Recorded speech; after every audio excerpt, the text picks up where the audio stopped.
are a little bit after 6:30, so I will call tonight's workshop to order.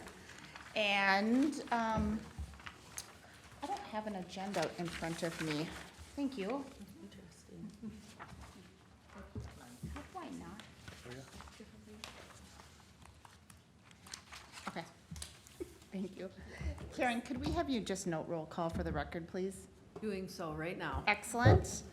And I'd like to invite everyone to rise and join us for the Pledge of Allegiance. Pledge allegiance to the flag of the United States of America and to the republic for which it stands, one nation, under God, indivisible, with liberty and justice for all.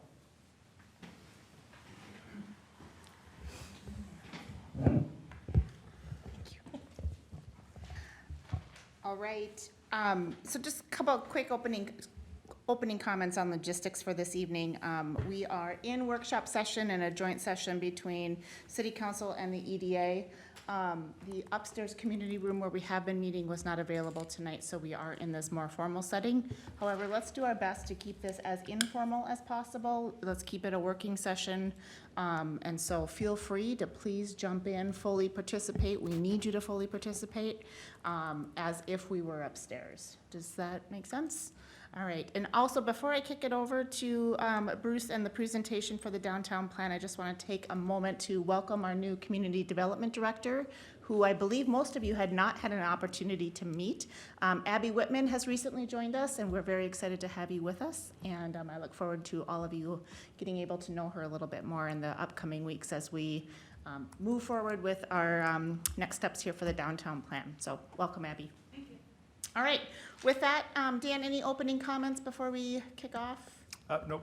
Feel free. All right, I will turn it over to Bruce, and good to see you, Bruce. All right, thank you, Mayor. Good to see everyone. Primarily, we're going to be focused on implementation tonight. We had earlier last week sent Dan draft chapters of the plan, all but the implementation chapter. And so the materials that you have in front of you are materials for review, and they'll form the basis for then assembling that implementation chapter and pulling together the entire draft document and getting ready for the last round of community engagement. Starting on about Thursday, we think we'll have all that pulled together. So what I'd like to do is go through review of some of the items that you have before you, and then really kick into discussion on the projects as they've been identified so far within the plan, and talk a bit about costs. So, so far I'm not seeing, do you know, Dan? You're up. Well, it's on your second, It should be, it's your second monitor. You have to change the display. Oh, well, how do I do that? should pull out. Close out of this one. Close out of this? Yeah. And minimize it. Okay, sorry. Now right click on your screen. And just go to display Display settings. settings. Yep. And go to, scroll down. Oh, scroll, whoops. Nope. Huh. Yeah. Is it just You are. clicking on number 2? Yeah, click on that. Try that one. Identify. And apply. Jerry, if any of the tables are a better view of the monitors, feel free to adjust. Usually it just grabs onto it. Scroll back. Is this- Yeah, there's Are you no, over there? oh, I see it now. Yeah, there's also, There. Jerry, if you wanted to use this one here, you could sit here and use this monitor. Are you okay, Susan? Because I can pull another chair to look at this Duplicate, monitor if got you it. want. Okay, Okay. thank you. Quick changes. Very good, thanks, Dan. Appreciate it. Sorry about that.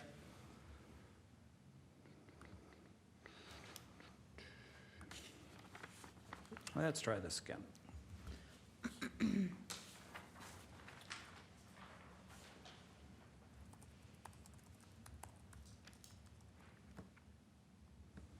Okay, so you've got this graphic in front of you too, but I want to highlight or at least hit on a number of the components that are part of this.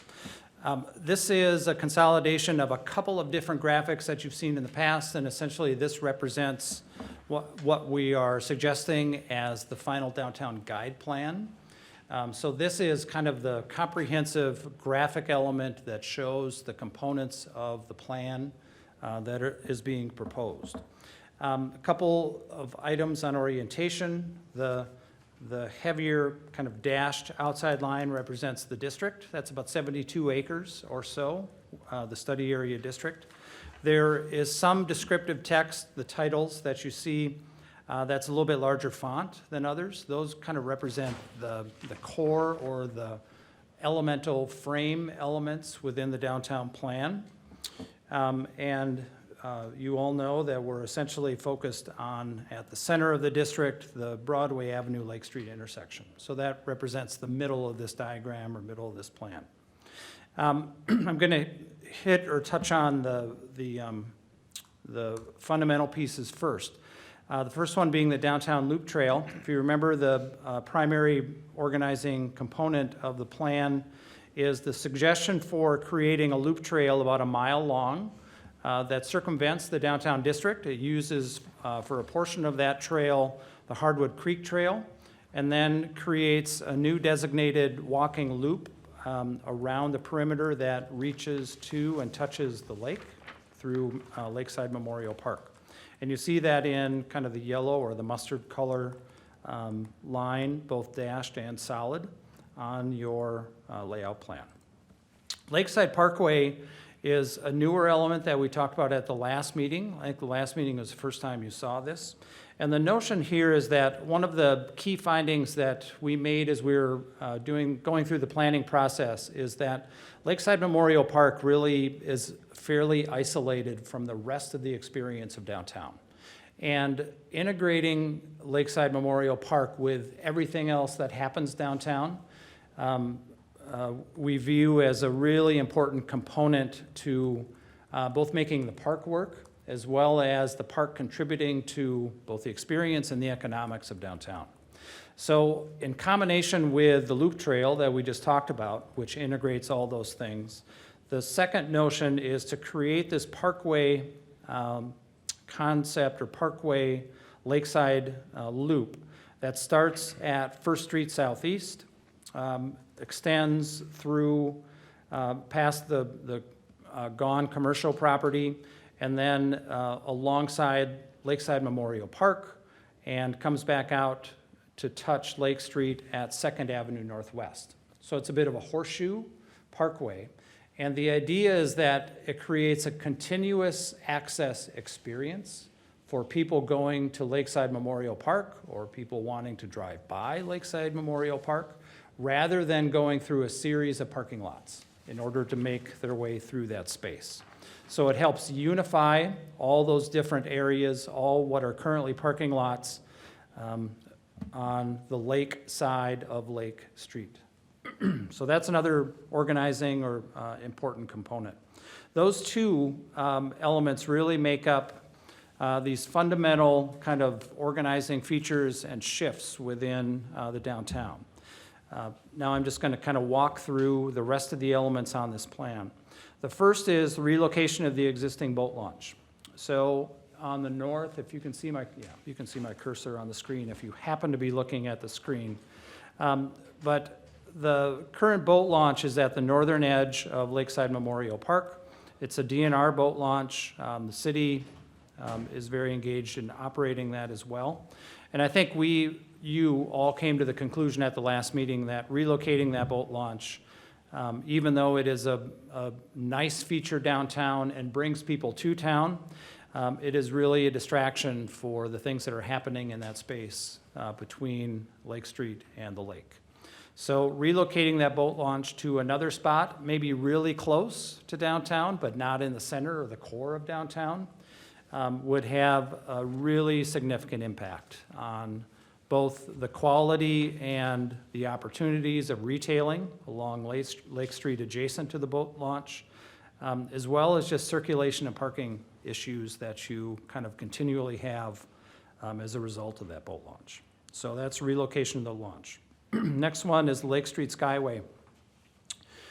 This suggests the possibility of, in conjunction with construction of a district parking facility on the west side of Lake Street, creating a Skyway connection from that parking facility to the east side of Lake Street and ultimately touching down and making a pedestrian connection to the park.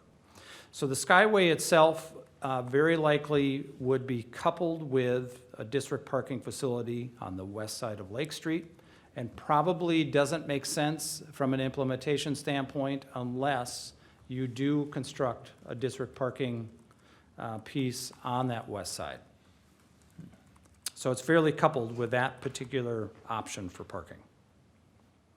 Next one, optional district parking structure locations. So you'll see 3 dashed red bubbles within the downtown plan.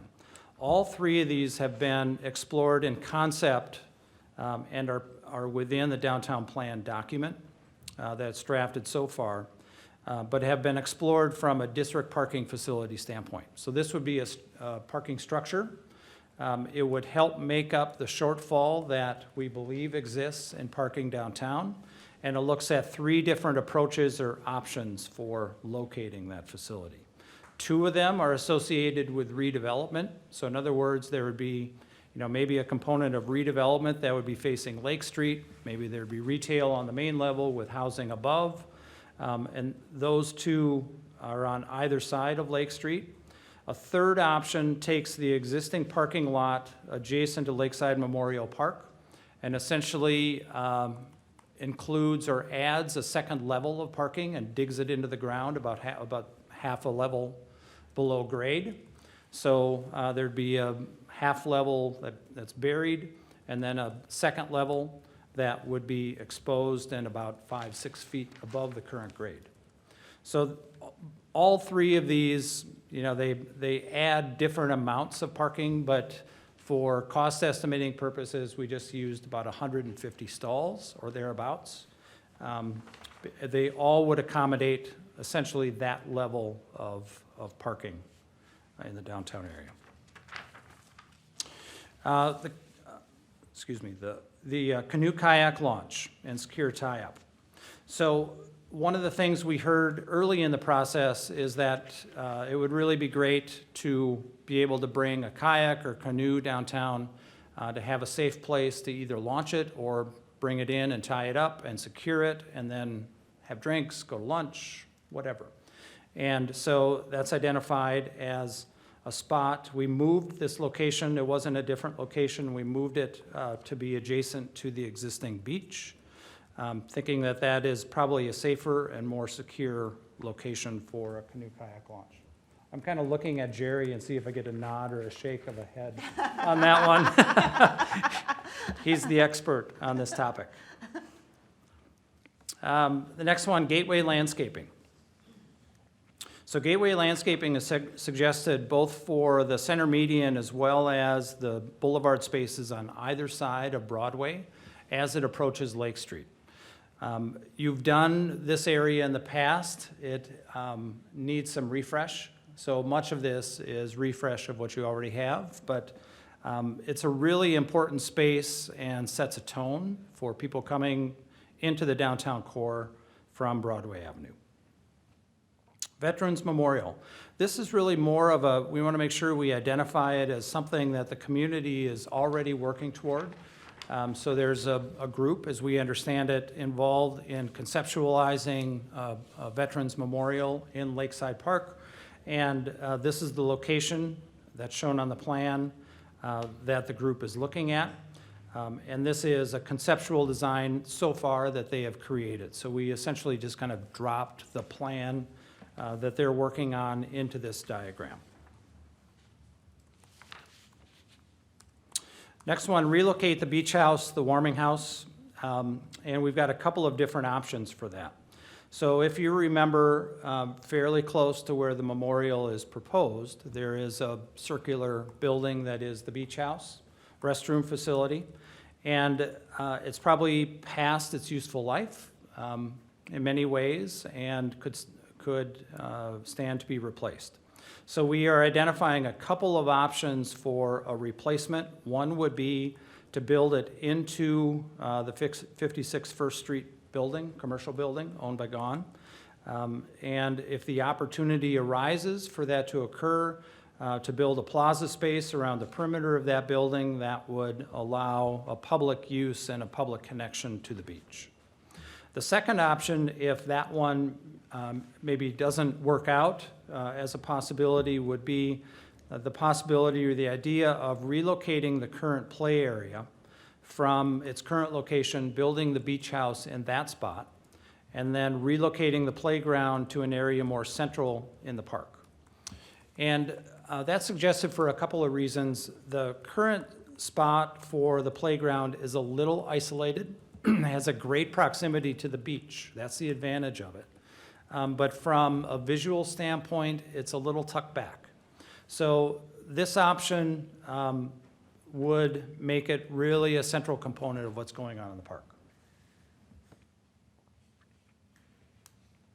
Next one, redevelopment opportunity sites. So we've identified essentially three sites within the downtown area that seem prime for redevelopment. There are certainly more, and more will pop up as sites are assembled by development interests. But these are three that seem most primed for today's market. And essentially, they are the site immediately south of Broadway on the west side of Lake Street. Then we skip over a few properties, and there's a vacant parcel to the south of that, really close, and actually including a portion of the Wayside that we'll talk about in a minute. And the third is the Vanelli's block, or the Gone block, that is being considered right now for redevelopment. So we've identified those. We've conceptualized what might be possible from a development standpoint on those properties, knowing that, and recognizing that a developer is going to propose, what they see fit and what they want to construct as part of their project. Next one, Centennial Drive streetscape improvements. We've talked about this one from the start, that Centennial Drive all the way from First Avenue Southwest, or Northwest, I always get confused, Southwest, I believe, to Second Avenue Northwest. That whole stretch of Centennial Avenue is a really important access for businesses and circulation through downtown apart from Lake Street itself. So that really should be a fantastic experience from a visual standpoint. It should be aesthetically interesting. It should provide some pedestrian flow in addition to autos, just the functionality of autos. So this suggests the possibility of creating streetscape enhancements along Centennial within the right-of-way and potentially outside the right-of-way as part of that corridor. It's recognized that Centennial is not wide enough today to do the kinds of things that you would want to accomplish with streetscaping in that area. So this would be an element where you would need to and want to coordinate with adjacent property owners. So maybe it would be done as properties redevelop. Maybe there are opportunities for properties to get something that they need to accomplish with enhancements to Centennial as part of an exchange. Whatever the methods are to accomplish that improvement would be a nice enhancement to downtown. Neighborhood trail connection is the next one. So this is just a very short segment of trail that links from the Hardwood Creek Trail to the west into the residential neighborhood. There is a private property that wouldn't allow that to happen without it being in conjunction, again, with a redevelopment strategy or some other interest that that property owner has. But this would be an important and very convenient access from the neighborhood to the Hardwood Creek Trail and ultimately to the downtown loop as well. The next one down is the regional trail, Wayside Park. And this one maybe should actually be in larger text as a really important organizing element. But this notion is to create a gateway for Hardwood Creek Trail users and a park-like space in conjunction with redevelopment that would provide maybe some shelter, some picnicking, some water and restrooms, bike lockup areas, orientation or wayfinding, so that people who are coming into downtown from the trail who don't know downtown can learn more about it and understand where they can get food and drink and so on. So that is at generally the southern end of the project area and adjacent to the loop trail. Okay, a few more things on the right-hand side of this diagram. Transient boat slips. So today you have a terminal dock, I believe they're called, essentially a single dock that is used as a transient slip. And what this suggests is the possibility of creating finger docks as part of that and expanding the number of transient slips you have available in the downtown area. I've been attempting to get a hold of DNR representatives to see what's possible to make sure that what we're suggesting is within the realm of regulatory possibility. I cannot get a response back yet. So I'll keep trying, but for now, just know that I still can't with confidence say that what we're suggesting is going to be regulatorily possible. The boat club docks are shown essentially the same number and the same configuration that exists there today. Same thing with the fishing pier and the overlook in that spot. An important component of this is to think about how we use ice in a stronger way in the activity and the experience of downtown. So we're calling this a wild ice recreation area. And the notion is that there might be broom ball, there might be maybe speed skating, there might be snowmobile events, there might be all kinds of wintertime recreational activity that's happening on the lakeshore in the downtown that is, again, an adjunct to commercial reasons people are coming downtown. So it broadens the experience, it broadens the reasons for people to come downtown. Those essentially are, oh, there's one more, I'm sorry. The snowmobile route that exists today, essentially along 2nd Southwest, that just needs a little bit of cleanup. So you'll see in the project list some enhancement and investment in that snowmobile route to access the lake from the Hardwood Creek Trail. Okay, a couple more items I'm almost missed. One is that on both crossings of the loop trail, we're suggesting pedestrian activated crossings or hawk signals. So you'll see one at the north along 2nd Avenue Northwest and at the south along 1st Southwest. Bandshell. In the spot where the current boat launch sits, if the park is expanded over that space, it opens up the opportunity to do something more with the park. Because you have a history, such a great history of performance at Lakeside Memorial Park, there may be a warrant and an interest in creating more of a formalized facility that will allow you to conduct performances at the lake.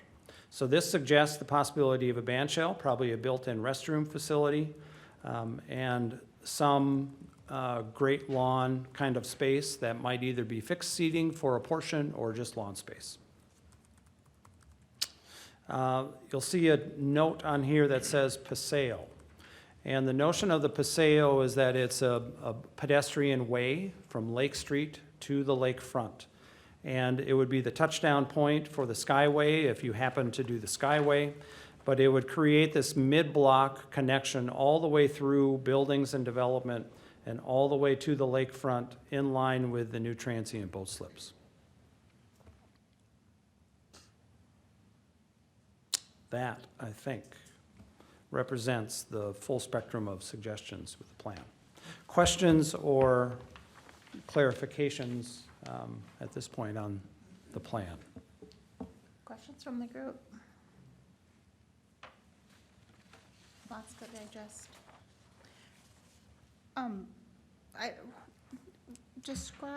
you more carefully or more thoroughly describe, if I'm on this Lakeside Parkway and I appreciate the concept of having a better buffer between the park and the existing parking lot, What does that look like? What is that? Or how much definition, what's the difference of what's new versus what's there today, which is essentially a sidewalk? Yep. So today, as far as the Parkway, you asked about the Parkway, correct? Yeah. Yep. So today, if you remember, there's pull-in parking right up to the park. Then there's a drive bay through a parking lot adjacent to that. So what would happen is that there would be parallel parking on the Parkway itself. The Parkway might take on a different character than the parking lot. Maybe there's red chip seal. If any of you have driven the Minneapolis Parkway system, you know that they take on a different character than a Minneapolis street because they have this red chip seal. They use different kinds of lighting, different signage, and it creates this continuous experience. So the notion here is that it would feel less like you're driving down a bay of a parking lot and more like you're driving down a parkway that has relatively narrow lanes going in either direction and parallel parking on the sides. So it is more of a vehicle, it's a vehicle feature, not a pedestrian feature? It is. Okay, that's helpful, thank you. And the pedestrian feature, at least at Lakeside Memorial Park, extends along the lake shore. Yeah. We did have that on the parking lot side of the park. And this version, I think the last time you saw it actually, it moves it to the lakeside and creates that promenade along the lake. Well, I think to do that parkway, you're really changing the flow off of that second roundabout, right? Because Yep. right now it loops back up towards the restaurant. Right. So, Yep. So that's a key change. I think It it's would a good allow one. people to move through that space. I think it's a good one. That is always just a bit of a mess. Pedestrians, It is, yeah. kids and dogs everywhere, and cars and all sorts of things that don't blend well, so. Okay, good. Yeah, nice. Other questions as we look through this? Susan? I noticed that you didn't show any of the area north of Broadway on the east side of Lake Street as potential redevelopment, and I was curious as to why. And then on your parking numbers, a couple meetings ago, you had 3 levels of parking recommendations. Which one did you choose for these estimates, please? So, actually, if you can see my pointer, but what is suggested as one of the parking options, the district parking options, the one on the east side of Lake Street, that's a little bit more squarish rather than long, that actually is redevelopment. So the notion there would be that redevelopment would happen along Lake Street, and the parking would be built into that redevelopment strategy. So it'd be built into the hill along Lake Street. Probably parking would be extended underneath the new buildings that would be constructed on Lake Street, as well as moving toward the lake. So it's a combination of the two, both redevelopment and parking. But maybe we should be clear, Susan, if we weren't clear enough on this diagram. Got it. Yeah, I had that I question think as it's well. something that the community Yeah, is very interested in. right. And Okay. so if we were to highlight Yeah. that, that would Absolutely. be helpful. And we'll highlight them then for both, because that same strategy is applied on the west side of Lake Street to that bubble Yes. that you see on the plan. Agree. So, okay, yeah, It's a good sorry that wasn't clear. And then which of the parking levels did you choose to have your 100 to 200 on? I'm not sure I understand your question. From a cost standpoint? No, when you were presenting things earlier, Mm-hmm, you gave 3 scenarios for parking. mm-hmm, One that was essentially an urban, people take transit, mm-hmm. yeah. Yep, And so- I was just wondering which one you chose. Yep, so none of these meet, okay, I'll back up. The 3 scenarios were your current zoning. Second one was a step lower than your current zoning and a parking demand or parking requirement that is more in line with what most communities are looking at for their downtown districts. And then there was one that was lower, which was more of a informational piece. I said if you were a transit-rich community, you could get by with a lot less parking. And the numbers suggested that if you take the middle one, the one that's a little bit lower requirement than your current zoning, you need about 220 or so additional stalls to meet the demand of downtown as a district. This parking facility would not achieve that, but it would get you closer. So this is looking at about 150 in any of these. The parking on the west side of Lake Street would be the easiest facility to expand that from 150 to something more. The other two are more constrained from a site standpoint, and I'm guessing the community would not want to go up in elevation or height of that, either one of those parking facilities. And there might be more allowance or comfort with that on the west side. Thank you. Okay, good.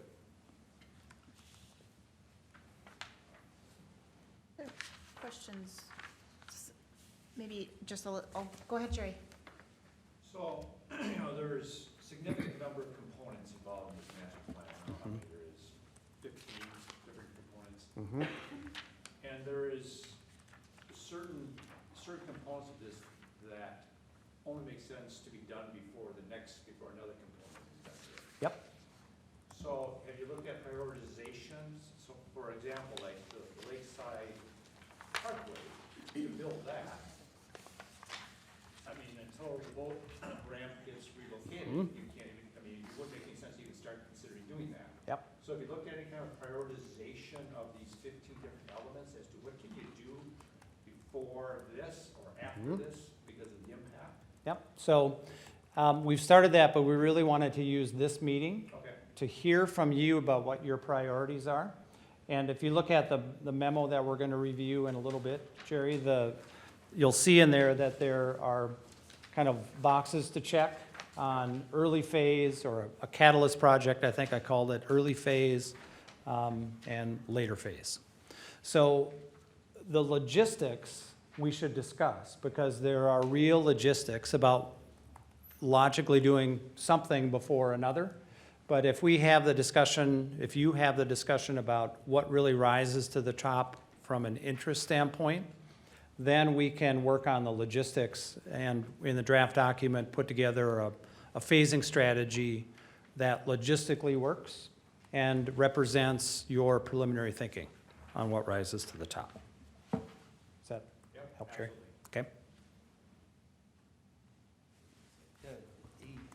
One of the biggest things here obviously is that relocation of the boat Mhm. launch. And I think that, I ran that by a couple people and some people, that makes sense. Others, you're always gonna have an opinion either way. But I really think we need to identify where that would go before this would go too far public. Because people are gonna be like, what are you guys talking about? So I don't know how that happens or when that happens, but I think it needs to before this gets Yep. public. You'll see in the projects that there are a few additional studies that are suggested to kind of roll out of this plan. One of them is a boat launch relocation study. And it's, I know, I'm sorry, I couldn't, I was thinking that as I was writing these, like, oh, you're getting this from a planning consultant, this is not okay. But, there are certain things that you just are gonna need more information on than the downtown plan can provide, and that's one of them. So I hear what you're saying. That's a real issue. But I think if that falls on the heels of this plan and you begin to explore options and sites, that is an outcome of the downtown plan, but probably can't be rolled into the downtown plan. So is this then something that the group needs to determine, like, do we go back and do we see Plan A and B, one with relocating, one with it out, with, keeping it? Because, we had been seeing two going down, and now we're, this is obviously what you're suggesting, but do we continue to work the other one as well, or would you suggest not? I think there are many components that, if this doesn't happen, it's gonna be hard to do this. Or if we build the parking ramp on the west side of Lake Street, we're gonna want to consider the possibility maybe of this Skyway connection across. that won't happen if you don't build a parking ramp on the west side, very likely. And if the boat launch doesn't get relocated, there are other things in this plan that won't happen either. I think you'll always kind of play that game. What matters, this is just my suggestion, but what matters, I think, to you is that you have a vision for the future. And a downtown plan, as much as anything, helps you recognize opportunities when they flash up before you. And there maybe there isn't an opportunity for a boat launch relocation today, but maybe one pops up a year and a half from now.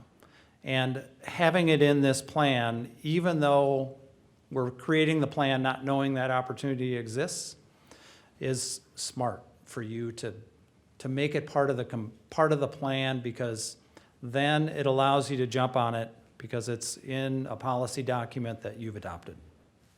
That's my suggestion.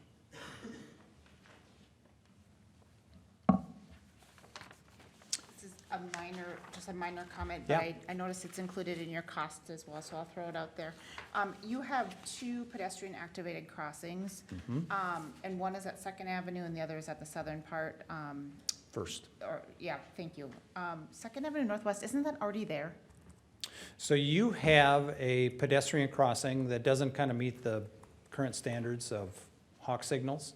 It's not at the intersection, it's down about 50 feet or 100 feet. It's really strangely located. Yes. Really strange. Yes, yes. I think as part of any reconstruction of the streetscape, you would enhance that Okay, and do everything you can to get it in the spot it should be. got it. And at Second Avenue, okay, that makes Yep. sense. All right. Shall we review the way costs are put together a little bit? Can I just add one question? Yes, please. If, let's say there was no parking structure on the west side, Mhm. is there, and Ryan would be the one to ask, I guess, but is there an opportunity to add a signal in the center of downtown, like years before, that's where it was, in the middle of downtown, so you don't have to walk all the way to one end to the other, or Mhm.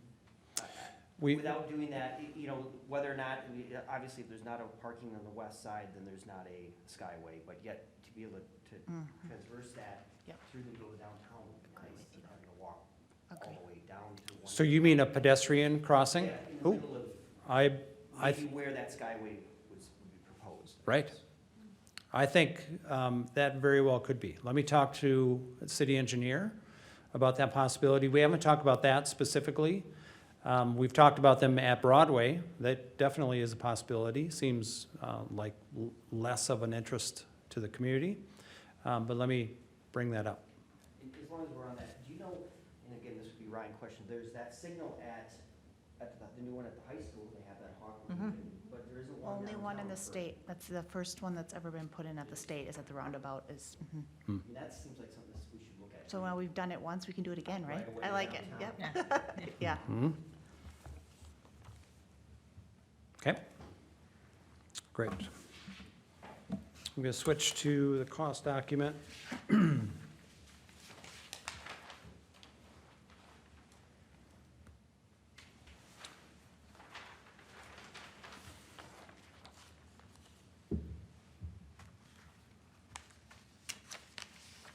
The text is too small to see anyway. But the document that I'm putting up on the screen is this one, and it includes a summary of the 19 projects that have been identified in the plan. So essentially what I've done is convert the recommendations or the suggestions that are shown in the guide plan into construction projects. And then created project budgets for each of them based on the information we know and the experience that we have doing other similar projects in other communities. So a few things that I think are important for you to know in the way that I put together the cost estimates. And there are just a few examples that are on this page. It's not all of the projects, obviously, but it helps you understand or see both from a construction standpoint and a soft cost standpoint, what has been rolled into these budgets. So you can think of these as capital improvement budgets, the way you might see them in your annual budgeting process with the city. But essentially, there are categories or line items of hard costs, actual construction components of the project, and then soft costs. The hard costs include a bottom line of construction based on what we think we know about pricing in the construction market today, and then a mobilization factor that has been applied to every project as well. The soft costs represent a few different things. You'll see three categories of contingency: a design contingency, construction contingency, and an owner's contingency. And this is something in the public sector that you wouldn't see 5, 6, 7, 8 years ago. More and more communities, in order to cover themselves when they're doing budgeting, are beginning to use contingencies just like developers have forever, or commercial builders forever. In these categories. So the design contingency is a way of covering unexpected items that come up during a design process of something. The construction contingency is the same thing during the construction process. So we hit bad soils, whatever it is part of construction. And then the owner's contingency is used after the project essentially is done, and you say to yourselves, boy, I really wish we would have added this component to the project, and it gives you some funds to be able to do that. Also included in that category of soft costs are the design, engineering, admin fees. I think almost all the projects are using an 18% number in that category. Some of the projects are not because they're so simple. They really don't include design so much. So the percentage is lower. But obviously, the soft costs are all made up, for the most part, of percentages of the construction value of the hard costs. So the notion or the idea is that we're attempting to get numbers to you that you can use for budgeting purposes in your CIPs, as well as to have conversations with potential funding partners, whether they're grantors or they are development partners, what have you, folks who in some form or fashion may participate in your project, and you can have intelligent conversations with them about how they could participate. So that's the attempt. And then if you go back up to the top of that page, all of the different projects are identified, the budget numbers are identified, and just a little moniker about whether they are just visually a substantial cost, a high cost, a moderate, or a low cost. All told, without escalation factored in, the downtown plan represents about a $28 million investment within the confines or within the study area of downtown. It does not include things that are outside of the downtown, such as the relocation costs of the boat launch. So it includes the work that you would do to the park area to pull the boat launch out and to redevelop the park in that spot, but it does not include the cost of building a new boat launch somewhere else. So that might be an important component to know.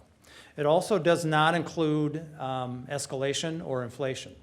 So let's say that this is a downtown plan, or a 10-year plan, and you're going to roll out the investments in this plan over that decade. So you're going to experience escalation of these dollars over that time period. The next phase of this, based on the information you share about priorities and ability to do a phasing plan, will for me to work on a capital sources and uses strategy. So as part of that, we'll identify kind of timeframes of investments happening in a phasing plan, and I'll roll in assumptions at least about escalation for each of these projects. So when you get to the point of having a final plan, there will be escalation added to these numbers, and it's going to be higher than that $28 million. But it's going to be, for the most part, a real facsimile of what you might experience if you're going to do those projects. Make sense? Any questions on kind of the way we develop the numbers? Just a small question. What is mobilization up in the hard costs? So mobilization is a factor that contractors apply to most construction projects, and it's getting equipment to the site, it's storing equipment, storing materials, those kinds of costs.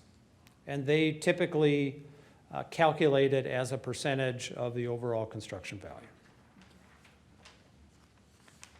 Questions about overall cost picture?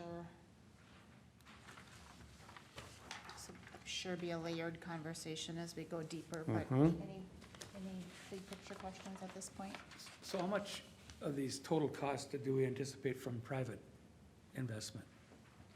And the sources and uses strategy will develop that. So Dan, Pat, and I, and Abby have started to have conversations about what other potential sources are out there that might be participants in your overall investment picture, and what might they be interested in looking at from a funding standpoint. Some of those examples are tax increment, municipal bonding, obviously that's your money, not someone else's. Some grants, maybe even getting into the categories of local option sales tax, different ways of funding these aspects by different folks. So my interest will be in brainstorming as many possibilities of financial or funding partners of yours and getting those wrapped into the sources and uses strategy. At this point, I think I'm suggesting, or I would suggest, that the sources and uses strategy become a working tool for you and not something that's rolled into the plan. But you'll have a kind of detailed and boring big spreadsheet of capital expenditures lined up with capital sources in addition to yourselves. So what it will give you a picture of is, of the overall $28 million nut, or maybe after inflation, the $40 million nut, how much of that falls into your category and how much you might expect from others. Until we have that, and maybe whenever we're presenting this, I think it's helpful to spell that out, that this is expected to be it's a redevelopment total, of which some of that might be shared by other partners. Mm-hmm. And so just maybe break that down, make sure that I'm thinking about this correctly. So take, for example, the access, the neighborhood, That trail connector? the regional trail connector, right? So there's some private properties on either side of that you could turn into some sort of a partnership, and some of those costs might be, bore by those developers. In that case, you're showing the total to get the end result, regardless of source, right? I'm just gonna make sure I'm Correct. following. Yep. Okay. What is not included in the cost estimate is any private redevelopment. So if you're Understood. building a parking ramp that is in conjunction with a redevelopment, it doesn't quantify what the development cost is, just what the public parking ramp component might be.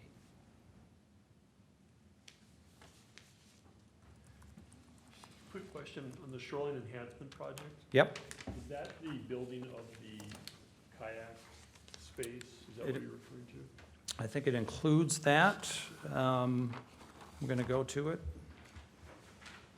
Shoreline enhancement, what number is that? 17. 17.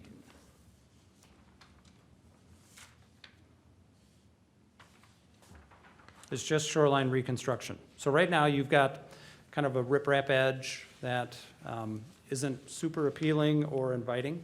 And this would, reconstruct that. It would probably use some different construction methods or techniques that might withstand ice a little bit better, create a little more visually pleasing shoreline. So that's what's included in that one. So the question I have is, looking at where you have the ice rink, and obviously you have it south of the docks. Yep. Which it could be over the docks because they're not used at the same time. What about lighting for something like that out there? Mhm. Is that built in here anywhere, or how is that It is. incorporated? So the wintertime wild ice concept includes temporary boards, temporary lighting, so facilities that are going to support that temporary facility out on the lake. Got it. Yep, it is included.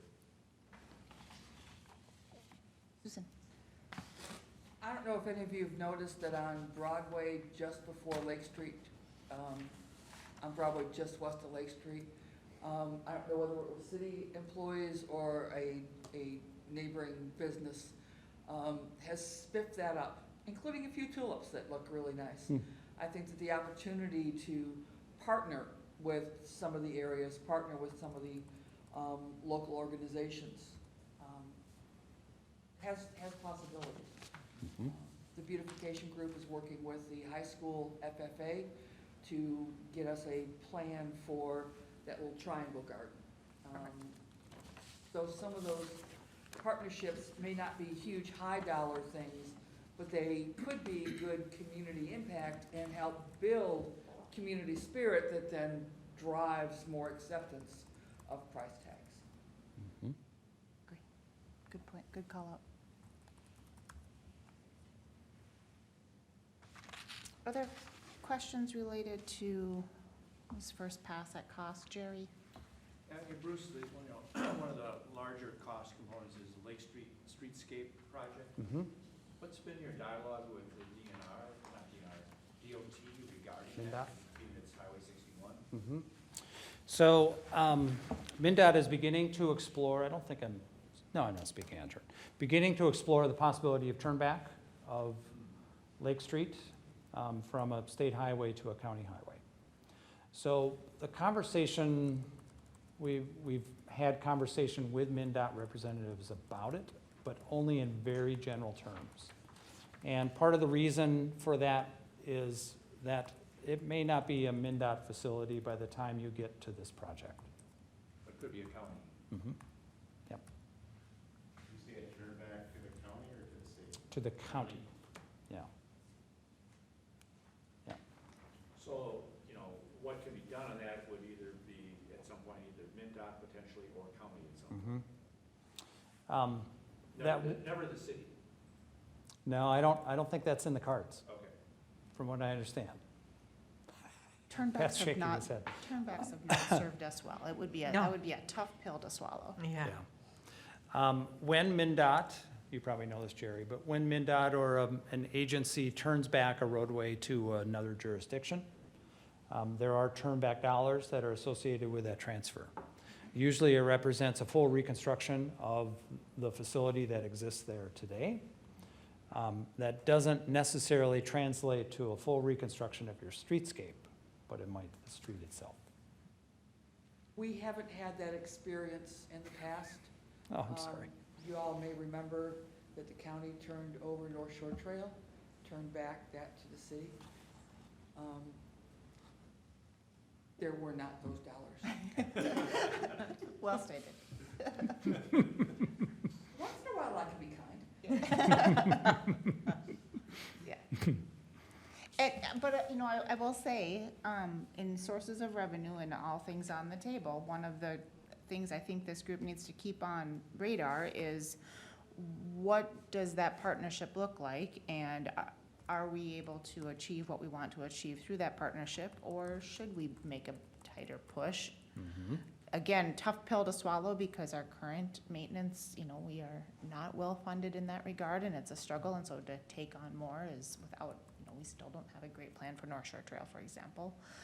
Would be challenging, but I do think, we're setting the stage for what's gonna happen 10, 20 years from now, and certainly I think most of us at the table would wish that turnback conversations would have gone differently in the past, and so maybe we shouldn't be so quick to reach a conclusion before we need to. Typically, streetscapes are viewed differently than the streets themselves by the county or MnDOT. So the streetscape is your responsibility now, and it always has been. I'm guessing that you paid for the construction of that streetscape at some point in the past as well. So reconstruction would fall into your camp also, regardless of who owns it, whether it's MnDOT or the county. However, the standards and the expectations that a county has versus MnDOT are usually different, sometimes vastly. Yeah, where is the county? MnDOT may want to do it, but does the county want to take that on, or have we any conversations there? Dan experience just to put a flower pot up on 61 with macadamia, so to even do anything. You're not exaggerating. You're not exaggerating. I know. On that, and to finally just get 6 pots downtown, so to do this, that's the only option, it has to be turned back. There's no other option, I don't see. Blake's right. The county currently has a study, or I don't think it's started yet, but has planned a study for the turnback through Hugo and Forest Lake, and I'm not sure of Lino, but that study is going to start soon if it hasn't already. And just to build, I have had a conversation with Washington County Planner about the plan here. They, not to this level of detail though, 'cause this is the first time I've seen this level down, but they are aware that we are doing a downtown plan. Once after tonight, I will reach out and give them a copy of this, so they'll be aware of what we're planning, so we can start to bring everybody to the table that needs to be at the table. So Washington County is aware that we're looking at something on the 61 corridor, but I didn't have details to give to them until right now, so I'll give those to Washington County this week. We did also have Commissioner Muir on at one of our meetings, so he has heard versions of this, although not final. Okay. I have a Oh, question. yes. And this kind of builds on Jerry's question a little while ago regarding prioritization. It seems to me that there's some low-hanging fruit here. And so as we continue to map this out, will there be some sort of kind of recommendation regarding cadence of, okay, good, that's my first question, so thank you for that. And then just a clarification for me, is there any change to the sidewalks, the width of the sidewalks on Lake Street? On Lake Street? Built in, okay. There All is. right, okay. So it suggests essentially pulling in the curbs on both sides, Okay. narrowing the roadway in order to Okay. accomplish more sidewalk space. And then creating what's called an amenity zone between the curb edge and the place where people mostly walk, Okay. in order to create more separation from traffic and more of a comfortable space. I'm glad to hear that, because I know it's pretty tight right now, especially when you get big crowds downtown, and we wouldn't want that to be if we're gonna, hopefully bring in some additional retail or whatever downtown, we certainly don't want, that barrier. We think in most spots, you could accomplish, depending on what MnDOT or the county have required for the roadway, but based on where standards are today, if you could eliminate the center turn lane in a good chunk of the corridor, you can gain at least 4 feet on either side of sidewalk space. Okay. Okay, let's jump into prioritization discussion.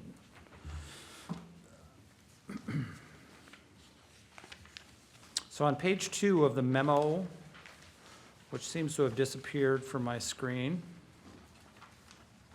I'll open that again.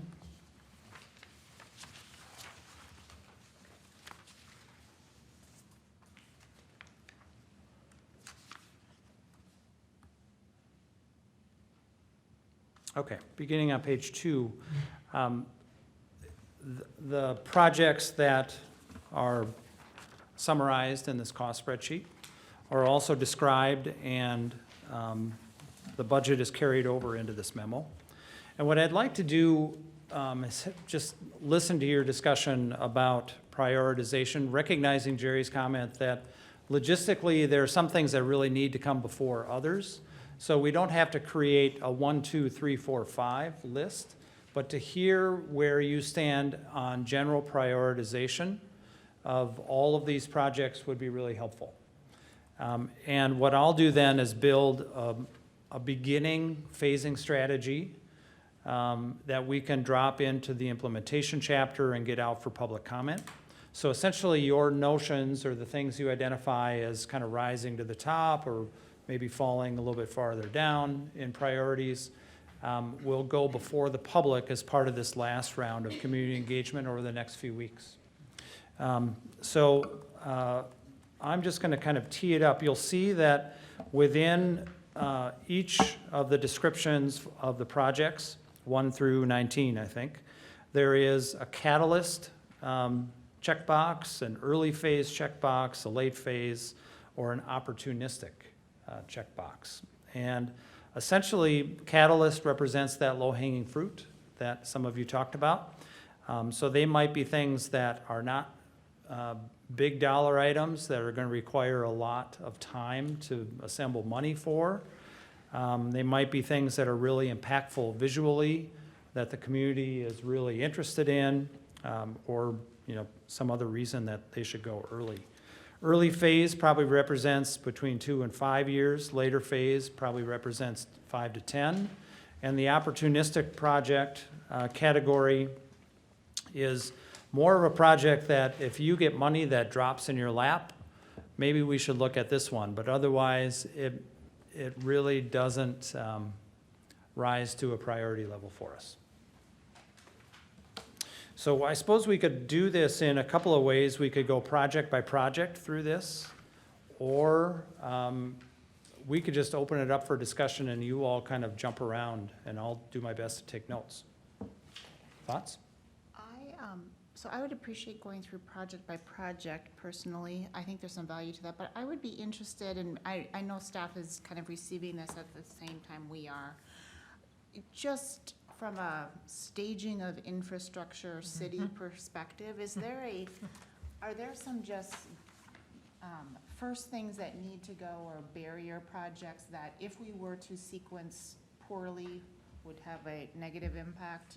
And I know I'm kind of putting Dave and Patrick and Dan on the spot, but I have the same question. are all from our perspective, are all projects equal, or, and I know that's not the case, but The one project that you have to be careful about is the streetscape and street structure because it disrupts everything.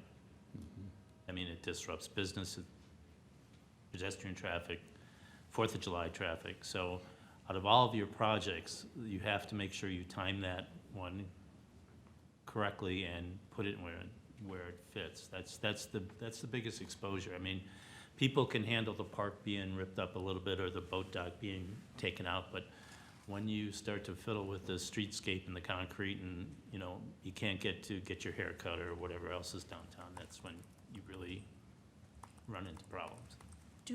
does that project, ideally, is that project done before we do a major parking structure, or could those be sequenced in either order? I think that depends on where your parking structure is going to be. Right. You know, if the parking structure is on the west side of 61, you may want to do the parking structure first or second. I don't know which is better.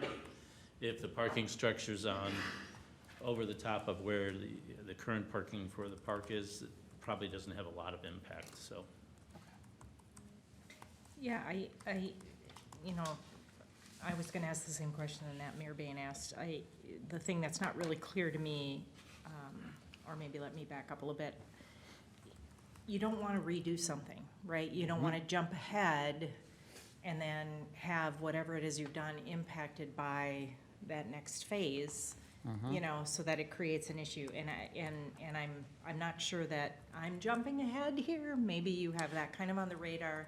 That's the cadence question that I was asking, right? Yeah. There's some low-hanging fruit, but we also don't want to attack that low-hanging fruit if there's a chance that it's gonna be disrupted in another phase, for example. Well, how about if we, as you're discussing, if we try and just kind of raise a flag that if this one is high on your list, then this one probably also needs to be high because they're kind of interlinked or dependent on one another. Okay. As you, maybe before, and I promise we will get to a detail by detail kind of discussion, but as you think about our overall plan, are there certain elements that you think are catalysts for others that if you, and I know we've got that listed as a category, but as you just know what you know about redevelopment and downtown planning or planning in general, do you see certain things that if we accelerate or do something faster, it is going to prompt additional growth, development, and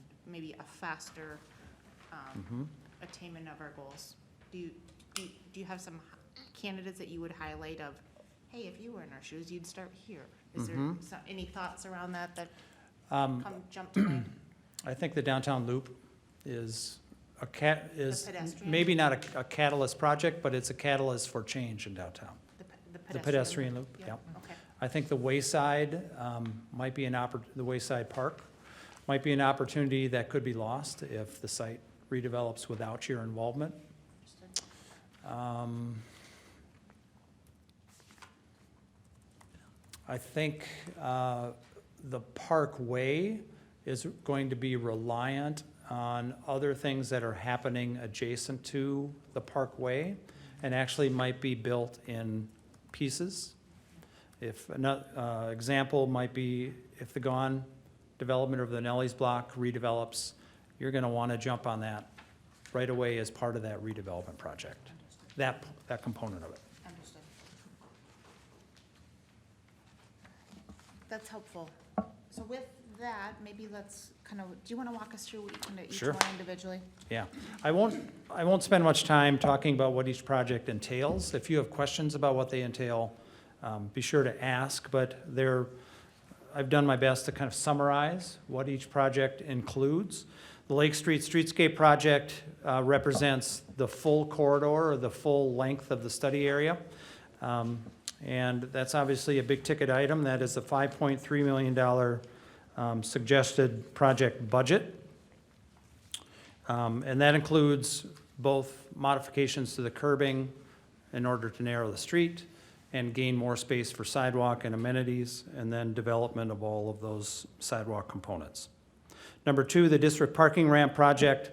I've used 150 stalls, as I mentioned before, as kind of the baseline. You might have a parking ramp project that has 220 stalls, which means it's going to be more expensive than this. You might have one that's 100 stalls. But just for budgeting purposes, the attempt is to make that a standard number regardless of where you put it, whether it's on the west side or one of the options on the east side. Before you move on, can we maybe talk about these one by one? Or Oh, else sure. We'll get Yep, to the okay. end of 19 and I won't remember what we talked about true. first, or my thoughts were first. And so I'm open to feedback from the group on how you want to go through this. I think it's helpful to get some initial indication. So maybe as we go through these, just to throw an option out, if anyone has any strong feelings around kind of a categorization, please, share those thoughts. Some of these I think I maybe have an initial reaction to, and some other ones I don't, but I'm interested in obviously hearing all of your thoughts. There's 19 of 19 these, of them, right? yeah. So I'm not gonna spend a ton of time on each one, but I do think it's worth, at least maybe seeing where we have consensus, where there's differences might actually be of value. And also, full caveat, we've looked at this for about 20 minutes, and so, I think that we're looking for gut reactions here. Your educated reaction that you would have maybe in a couple of weeks is probably more valuable than tonight. But I think maybe I think it's helpful for Bruce to have some initial feedback, and then I always learn whenever I hear from others as well, so. So let's maybe just start with this first one, the Lake Street Streetscape project. Any initial thoughts or strong opinions upon how this would be classified, either catalyst, early phase, later phase, or opportunistic? Susan? If the state doesn't turn back to Washington County, then there's gonna be some dollars invested in that. If we get some significant redevelopment along that area, and I think that may be close to a tipping point, as folks see that there is a plan, we could include some requirements for participation in that as part of redevelopment. So I'd love to see that in the 2 to 5 year, but with the caveat that if something is happening, we take advantage and leverage those happenings. So it's almost a combination of early phase and opportunistic. Well, no, my opinion. No, I think that's a really good I point. think that's well stated. As soon as we can, and there's just a lot of moving parts there, and obviously also one with a big dollar amount, and the more we're able to get partnership dollars, the easier it is, so. Any other thoughts on that? All right, let's go on to the district parking ramp project at $6.7 million. Thoughts here? Jerry? On the district parking ramp, for this purpose, we used 150 stalls for either of the 3 locations. Yep. But with a west side parking ramp, you do have to build another $2.8 million worth of Skyway. Conceivably, Well, if you wouldn't decide have you, to have a Skyway, you wouldn't have to, right? right. But, I mean, if you're starting to think about, capital cost, Mhm. if you can accomplish the same amount of parking with the concept you have of half below ground, Mhm. the surface parking area right now, would we ever consider going on the west side and having to spend another 2.8 million? Also, at the last meeting, it was brought up that if the parking ramp is well enough connected to Second, maybe Second becomes an at-grade enough of a crossing. Right, Mhm. right. That I was mean, brought up I too. struggle with having the west parking ramp and a $2.8 million Skyway when we have other options that can accomplish the same amount of parking stalls. Mhm.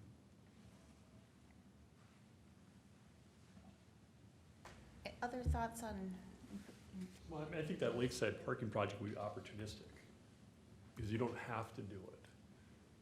You just don't.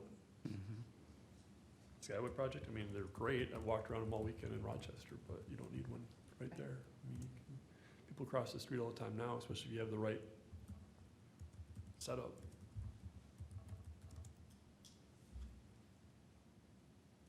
I personally also would like to see us, so I think both of these options, well, I guess all three of the parking options were somewhat opportunistic based on timing of redevelopment. Correct.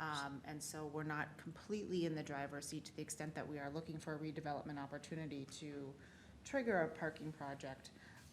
But ideally, I'd like to see some increased demand before we go to the community and say, we think our next best, investment of your dollars is this parking garage. I would like to see us get some low-hanging fruit and some smaller projects done first. Also, with the thought that perhaps there is a substantial redevelopment of the Gone project and the current Vanelli's block. Those things are gonna increase demand and, so it's not where I would start, but I think, again, we're a little bit out of the driver's seat with timing because of if we want to be opportunistic, or if we're looking for some partnership for that. Later phase at least, I would Right. agree. I just don't want to be short-sighted either, Agree. and because that's one of the biggest complaints we hear about, arts in the park in the summer. I drive around and drive around and drive around, I can't find a place to park, so, yeah, so I just want to be sure that we are cognizant of that as well. Agreed. Other thoughts? So I'm hearing kind of either later phase or opportunistic. Yeah, I think so. The development has to drive that, Yeah. as far as I see, Mhm. You wouldn't wanna try this to drive the development, it just wouldn't Okay. work.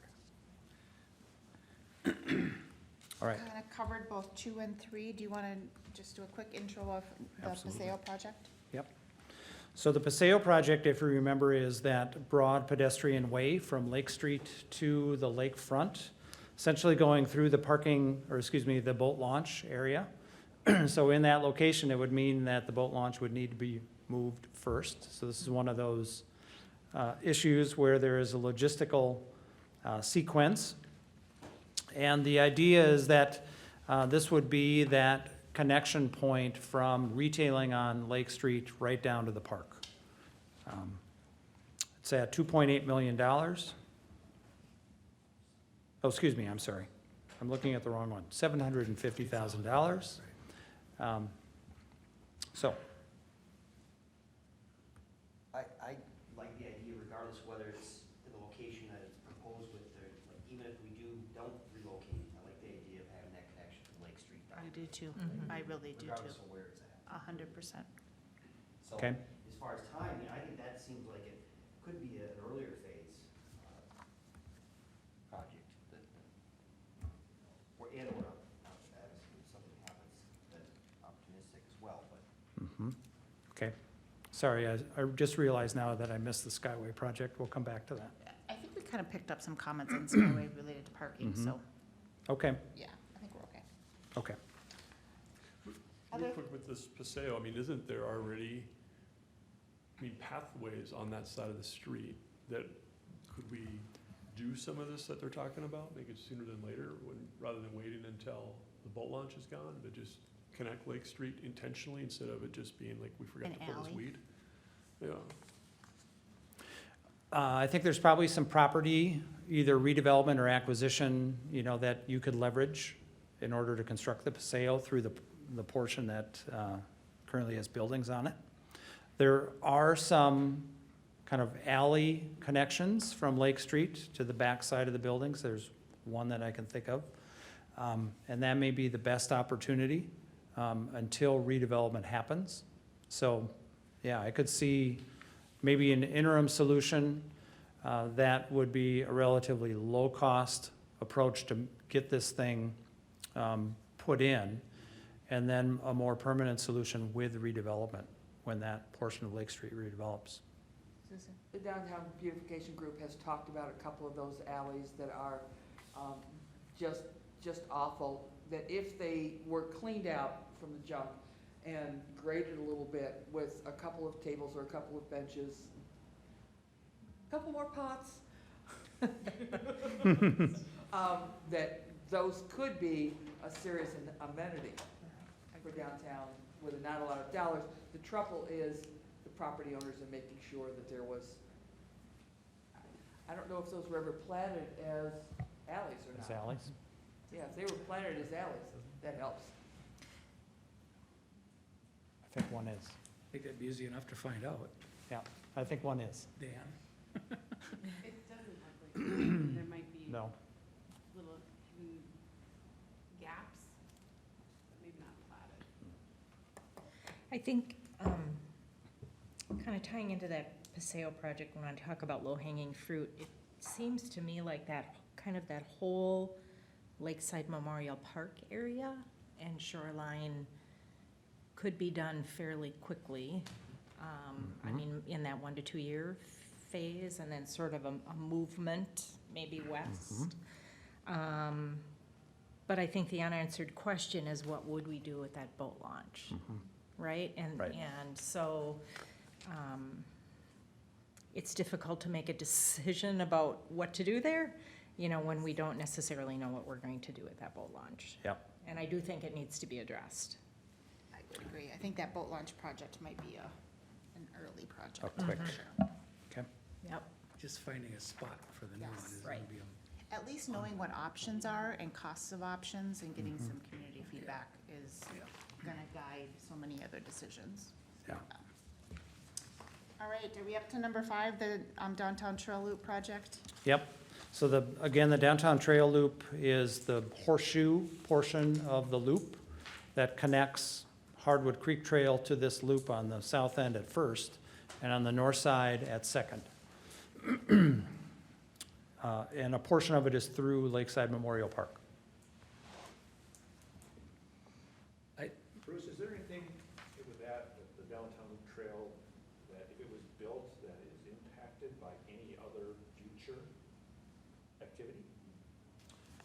If the Gone block, the Vanelli's, I'm not sure what to call it, the Vanelli's block redevelops, through that portion, it really makes sense to link this with redevelopment. On the north side, it would essentially use existing green space or adjacencies to parking. So it could be, it might be a little narrower than ultimately you would want it, but it could squeeze through. But isn't that's the Lakeside Parkway project, right? That's of concern, not the downtown loop. I'm talking the loop. The loop trail, that's the loop trail. The mustard colored thing. The yellow. Yep, exactly, yeah. The dashed mustard color line. Okay. And that would be impacted by the redevelopment in that area? The redevelopment opens up the opportunity for this to move through that portion It does. of Okay. space. I think it should be a very early priority. That's just one opinion. Okay? Any of the trails, because that's really what's gonna drive this thing. I would agree, and it's the part that is, short of having some grant money from some outside partners, it's the part that is solely city or more solely city-driven than other parts of the project, that, yeah. Great, okay. The Hardwood Creek Trail Wayside Park. Remember, that's the area that is a narrow or a small portion of the overall loop trail, but creates that park space adjacent to Centennial Drive.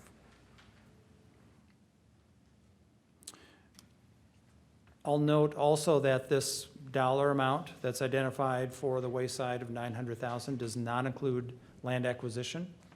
That might be part of this. I have maybe a question for the group. So we've got, in terms of developing new public space, of which we have not done a lot of, for us to do 2 substantial projects near downtown is not, it's substantial, and our whole goal of this is to do substantial projects. But is there a sequencing that the group would see between the downtown Loop Trail project or the Wayside Park project? Is there a prioritization that you would like to see go first? Do you see them being done simultaneously? Is there appetite to do both simultaneously? I'm just interested in some sequencing feedback. I think they're connected They are very well. connected. They are.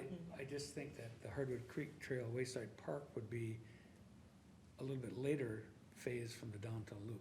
Yeah. Just one opinion. So maybe early? Are we gonna need that land to actually close the loop? That is a good question. I didn't hear the You, question. you would. That is, the land is needed to close the Yeah, loop, to close the right? loop, we would need that Yeah. land. Right, yeah, so. Strategically, the land acquisition or the land protection, whether you acquire it or gain an easement, is critical. Does that Wayside Trail Park, does it have any parking built into it? It has parking built in conceptually for the development, not necessarily for the Wayside. There just there isn't enough space on that property.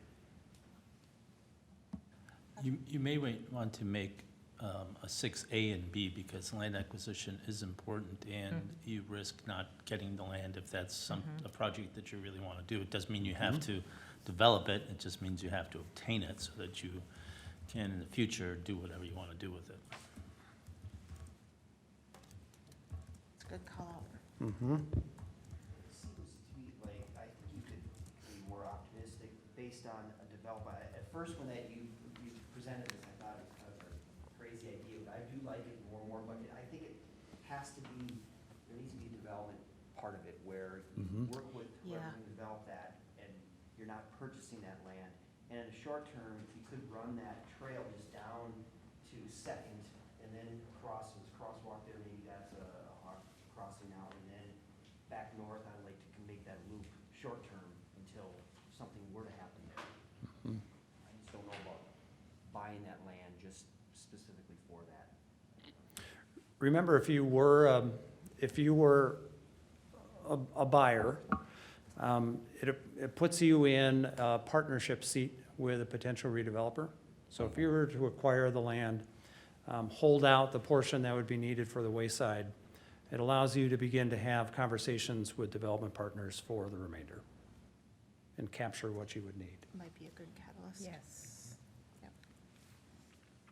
So early, if we go to the 6A and 6B concept of acquisition and then development, it sounds what I'm hearing, 6A would be an early phase, and 6B would be maybe a later phase.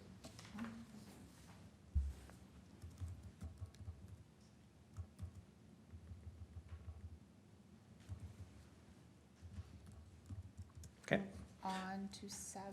7 Lakeside Park, now this is the Parkway, so this is the actual roadway component. Again, looping, it's a horseshoe shape, loops from Lake Street to Lake Street, using First on the south side and Second on the north side. So this involves reconstruction of components of the parking lots. And again, a portion of it could be done in conjunction with the Vanelli's Block redevelopment.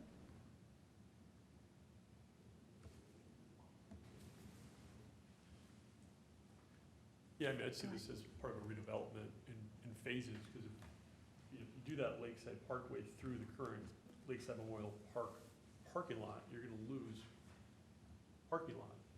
You know, parking spaces, right? Yes. That you wouldn't wanna do that until you've got a, you know, potentially a Right. ramp. Right. But you can certainly do it on the south side of Broadway. It's true. Good perspectives. This one's also challenging because it's significantly impacted both by the gone block to the south, but then also potentially whatever we're going to do with the boat launch, and so this kind of is literally in the middle. So it's got some fair amount of contingencies on either side. Got it. Next, Broadway Avenue Gateway Project. This is, Centennial Drive. Centennial Drive, sorry, I missed another one. Number 8, Centennial Drive Streetscape Project, all the way from Second on the south to Second on the north.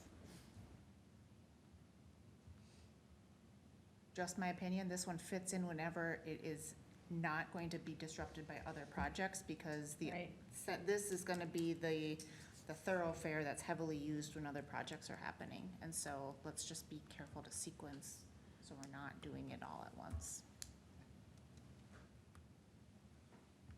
Agree.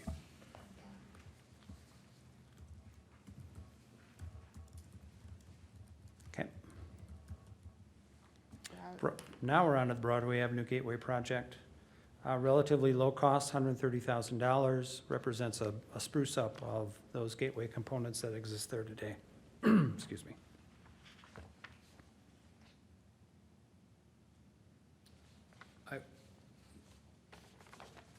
I think it should be a catalyst project, certainly early phase. Okay. That's just me. I would agree. I think this is a foundational. Easy one. It's, But I think you can find some partners on this too. I really do. Okay. Number 10, First Avenue Southwest Neighborhood Trail Connector. So this is the short trail connection through the former elevator site, essentially, connecting the neighborhood to the Hardwood Creek Trail.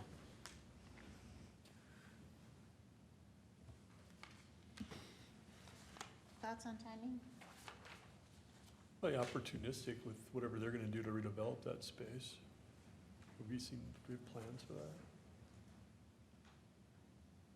Be seeing plans soon. Okay. Okay. Also, from a budget standpoint, it's a project that fits in easier than some other of these larger, trickier pieces. Right. Okay. Number 11, the boat ramp relocation project. Again, this one just represents the removal of the boat launch and restoration of that space to parkland at $240,000. So there's no money left in there for redoing one somewhere else? Okay, just No. want to make that absolutely clear. That would be a cost estimate I would think that you'd want prepared as part of the feasibility or relocation study. I would think there'd be some DNR involvement in a case like that, though. I think there wouldn't very there? well could be. Yeah.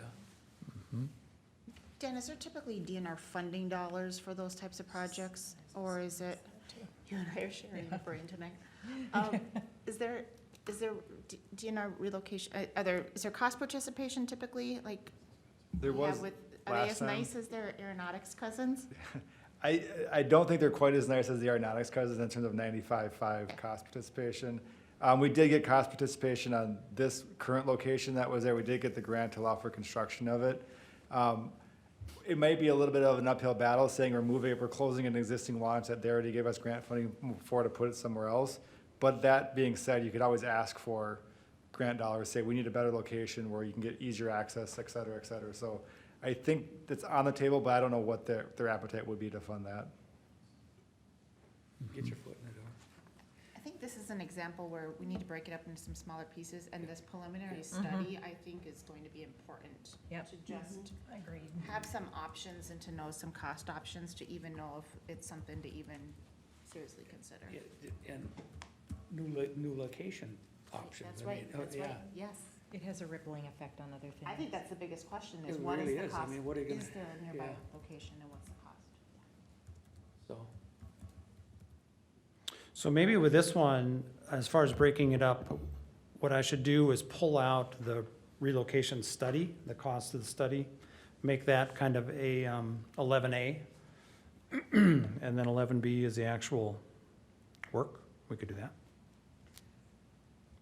I'm not a boat person, but is there any place that uses a model that you have a subscription, you purchase a yearly subscription to use a boat launch, or you have a toll a la state of Texas, everything's in tolls. You have a toll to go in, or something like that, that would pay back the money that we might spend to find a new location. There is that model that does exist. White Bear Lake has a pay access. You have to get a permit. I can't remember what the permit cost is, but that allows you to utilize that access. We couldn't use it on the current space because our grant agreement, you can't charge from DNR funding on the grant, but if you did relocate the access, you could charge a user fee to use that access, and then you'd have to have the permit displayed in the vehicle that allows you to use the access. If you don't, then you would ticket that vehicle for using the access without a so permit. basically, it's a private development. It's a private ownership of that launch, right?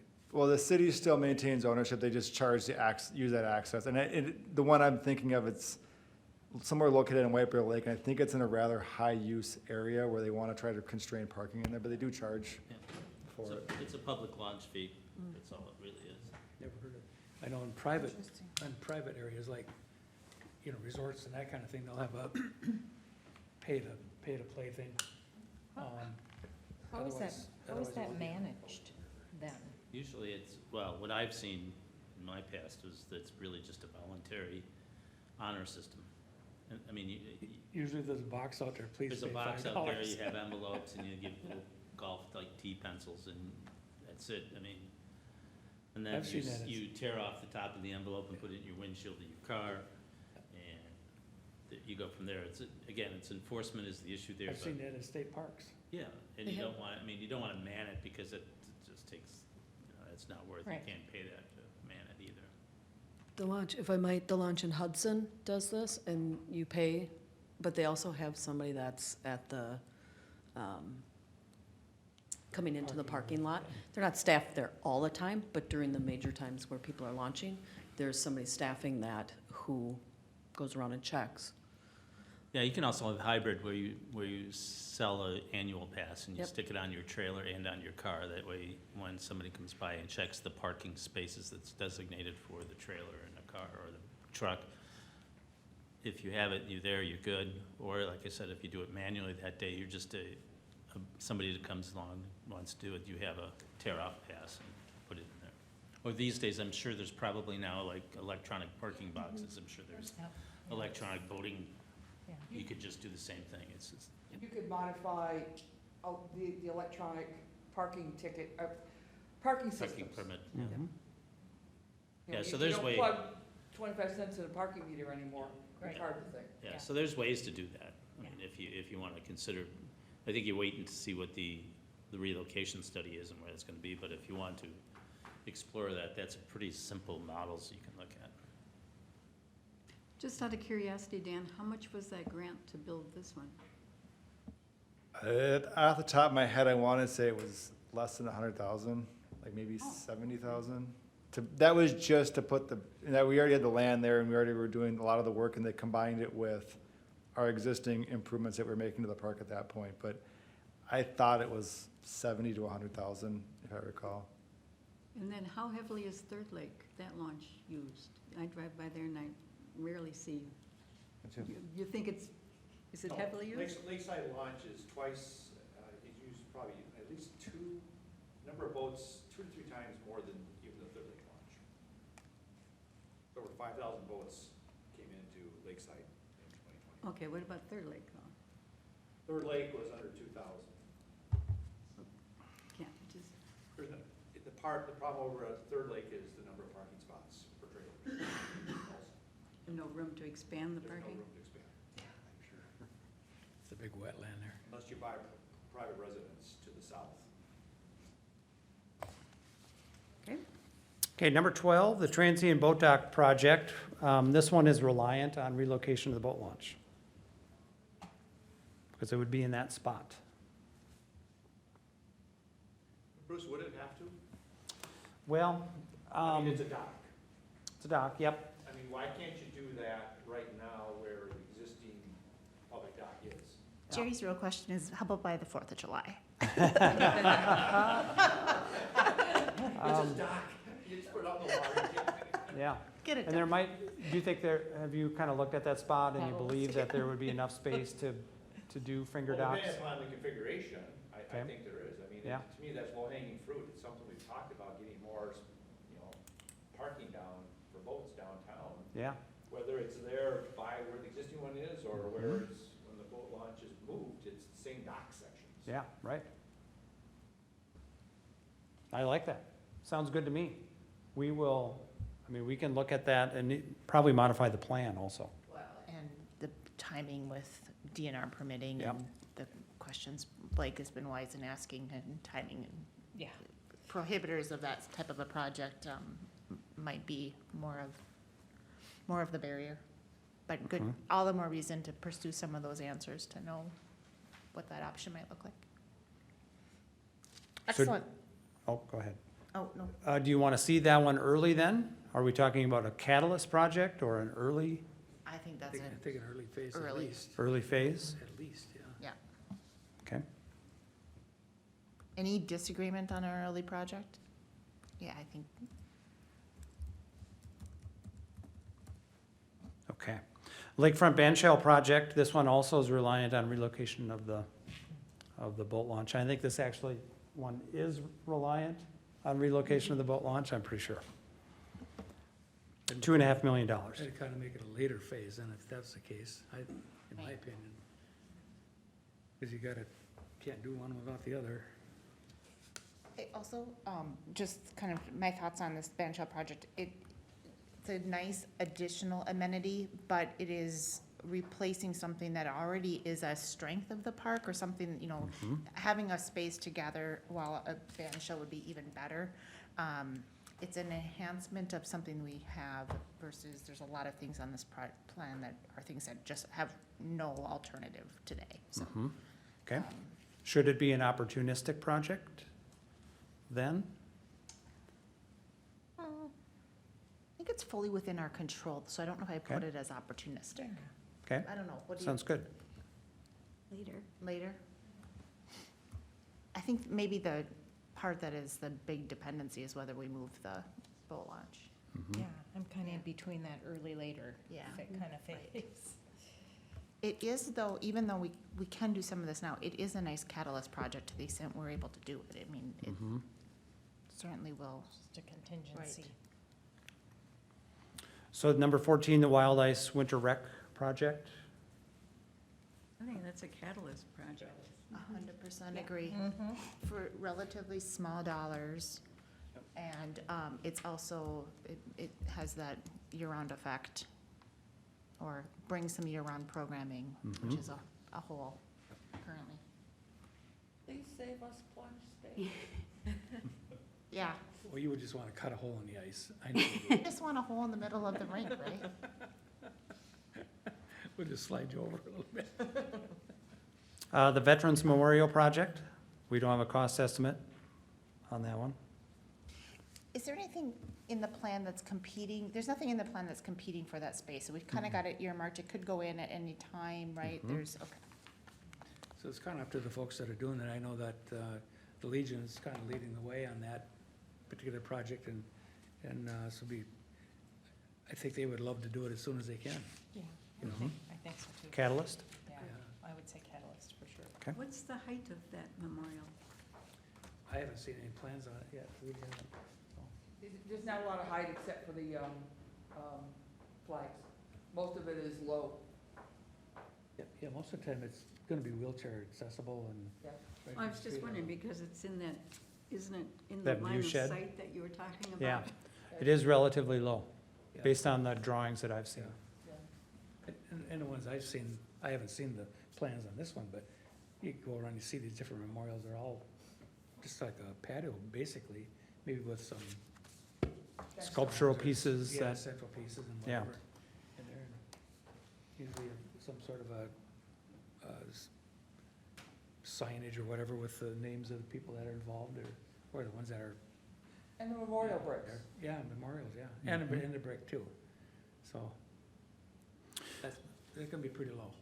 It's Yep. low profile. The beach house project. So this is at 720,000. It includes the demolition of the existing structure, either interior build-out of space within an existing building or construction of a new building.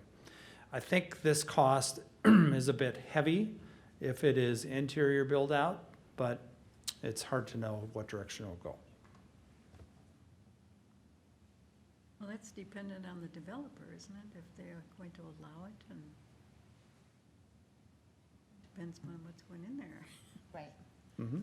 There's certainly. It means that, if you made it an earlier phase project, you would maybe begin discussions with the developer right away about that possibility. You're talking about putting it in the existing building, not the new building. Either or. There are options that are identified in the plan. One would be a new structure, generally where the playground is today, and another would be within the existing building. Yeah, but it wouldn't have anything to do with what Gon might choose to do with the Vanelli's block. Yeah, if No. we use their building for a warming house, isn't that what you were talking about before? Yeah, their existing building. The one that they won't redevelop, the one where, A lease arrangement or a condominium arrangement with the owners of that existing commercial building for a portion of the property. I don't know. I don't think that's gonna fly. I don't know, maybe. I Mhm. just, I think there's some pretty significant ownership of that space by the current tenant in that lower level, so. Actually, what we've heard is that the space that potentially is available is in transition right now. Oh, really? Mhm. Okay. And it's not the salon. Okay. Yeah, So there was another- there was another another user. tenant on the north side. Mhm. And we heard that from the developer. Okay. That might be the opportunistic, Right. Mhm. if there Okay. is. Yep.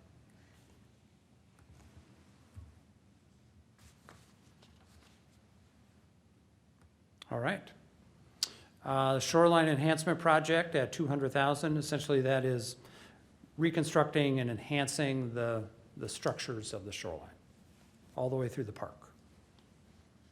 Can you do the kayak canoe launch without determining what's happening with the dockage first? So Or, yes, you can. okay. Yeah, that would be adjacent to the existing beach. And I don't think there are any other suggested changes that would impact that. Well, I think it should be a catalyst. It Oh, you should be- should. Yeah, because I would think you'd want to get it done right away. All right. The Snowmobile Lake Trail project, very small amount, $25,000. It would just, what I'm calling formalizing and clarifying that access route, which today is a little bit circuitous and overgrown. I think that's a catalyst project. Yeah, I do think too. that also is a catalyst project. I also think we have some nice opportunity to partner with Forest Lake. There's a snowmobile association that is quite active. Okay. That I think we'll get some nice partnership from. And then finally, those standalone planning studies, there are 3 of them that we've identified so far. The district parking study would do a detailed and kind of deep dive into the needs of downtown parking in a more detailed way than we've done so far. The Wayfinding Plan, and I should mention also that wayfinding is incorporated into all of these projects. So the notion of the Wayfinding Plan is that it creates a district-wide strategy for wayfinding that would be implemented with projects as they're developed. So there's wayfinding in almost all of these efforts. And then finally, the boat launch relocation study that we talked about. And we already talked about moving the boat launch relocation study into a phased activity of another item. We could separate all of these out and just include them with their respective projects in that way. And that might make the most sense, actually. Any other studies that you can think of that I should be making sure we keep on the radar. I don't know if it's not a study. Mhm. Well, somebody has to do some work, so classify it, call it whatever we want. But Okay. I do think, so we've just, on many of these, we talked about having, there's some partnership opportunity, or it's dependent upon being opportunistic. Mhm. I think there is some work to be done on going back through key partners with the plan to just talk about what is the impact on some very specific parcels, and then just to get some initial feedback. So you've done some of this already for Mhm. example, there is a potential of a tenant in transition. So, well, that's great, we should know that, and we should be planning for that. Mhm. Versus I have full confidence we're going to have other, projects that we might have as opportunistic, but we're gonna realize it's just really a long shot, that they're just either we don't have a great partner, the partner's not interested, they might be great, they just might not be interested. Or we're gonna, in that process, discover other barriers that should be considered. And so I Mhm. think that there's just a general, partner discussion phase. We've probably listed at least 10 of them tonight that should be on radar, and I'm not sure necessarily, Bruce, your role in that, but I do think that would help to inform kind of some next steps. Yeah, great, okay. Sounds great. Susan?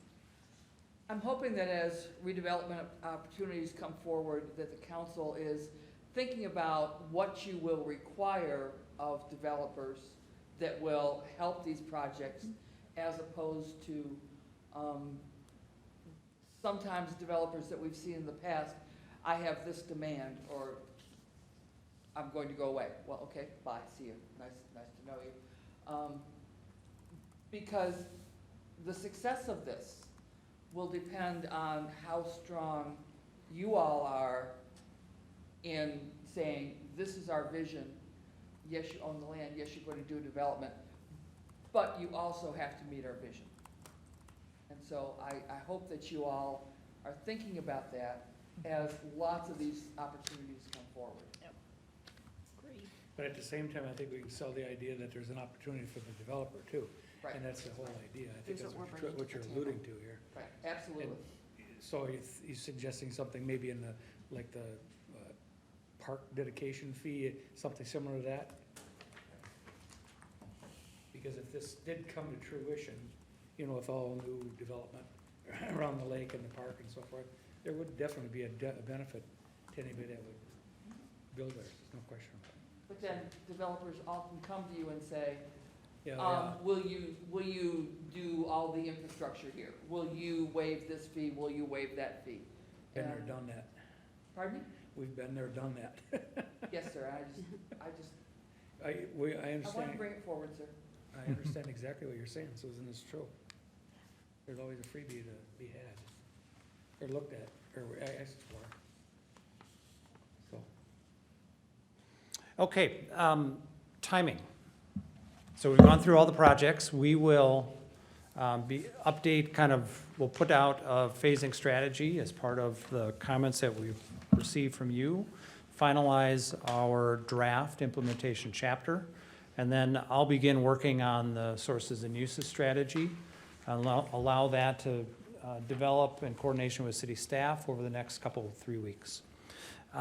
What we're proposing or thinking is that we will have the draft document up for the final round of online engagement beginning this Thursday, and that we would tentatively schedule a public open house on the 2nd of June, Thursday, the 2nd of June. I got that right, didn't I, Dan? Yeah. We would leave online engagement up through about Monday, the 6th. At that point, we would tally the engagement that we received, both in person and online, just like we've done in previous phases, and update the document and be ready to redistribute to you by the end of that week. So around the 9th, 10th, something like that, based on input that we received. I think you meet well, sometime in that time period, there might be some presentation to other commissions. Correct. The thought right now is during the open house, the other commissions, Planning Commission and Parks, Lakes, and Trails could come to the open house, be able to speak directly with Bruce, so they, instead of having him go to the meetings, they can come to the open house and then also see the plan, offer any questions, comments, feedback at that point, so those commissions would come to the open house, and then all that would get incorporated into the final version of the draft. So June 2nd, public open house, evening, I'm assuming. Mhm. And then what was the next? Then we would leave online engagement up for a few more days beyond that open house. Understood. So we would close down online community engagement on the 6th of June. Yep. We would tally those results, update the document, and get that redistributed to you as a draft final, I don't know what we call it, draft final document. And is there, and you would be looking for council action? Do you have a date when you're looking for council action? We'd want to bring this back to the EDA for a recommendation to the council at your meeting in June. Yep, thank you for that call. Okay, so we would, June 27th, is that what you're?